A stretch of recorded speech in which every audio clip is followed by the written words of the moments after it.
What's up mga kamoto? Kumusta? At sa lahat ng mga naka ER150, pagas muna tayo dito saglit.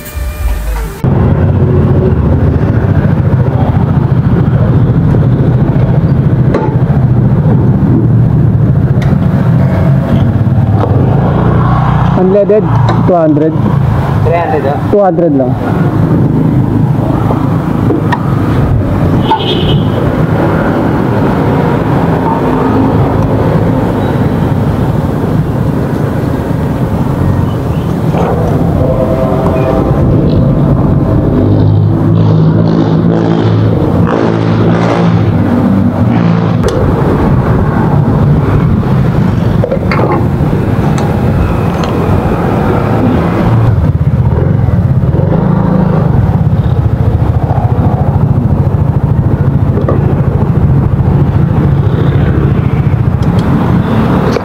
Yun, we break muna.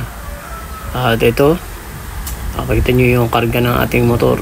Ito ang dala ko, isang malaking backpack. Andiyan lahat ng gamit natin, pang paint. At yan, yung table na nakatali dyan sa likod. Foldable table yan, yung natutupi. Nabili ko sa Lazada. Papunta tayo ng Santa Rosa, Laguna ngayon.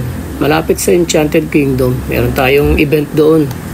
Bali, almost 30 kilometers ang layo from Bacoor to Santa Rosa. Kaya nagpakarga muna tayo ng gasolina para dire-diretso yung takbo natin.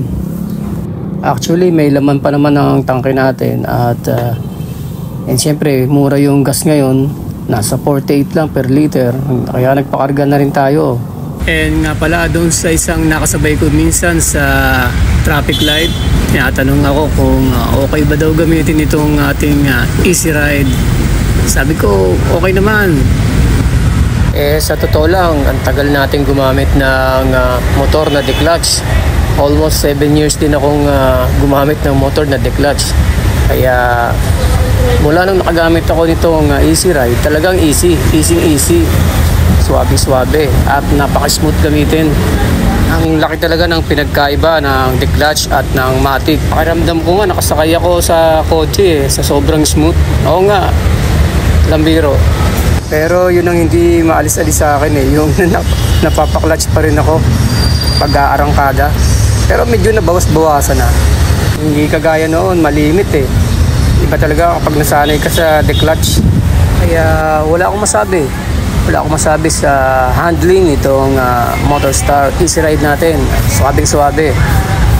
Meron din ako napanood at may mga comment about dito sa Easy Ride. Same lang din sa NMAX kung paano gamitin or anong pakiramdam. Siguro mas mabilis lang konti yun kasi nga 155 ang NMAX Eto, di ba, 150 lang. At syempre, hindi naman natin kailangan ikumpara ang dalawa. NMAX is NMAX Easy Ride is Easy Ride, di ba? Dito na nga pala tayo sa palengke ng Carmona, Cavite. Yan, dyan.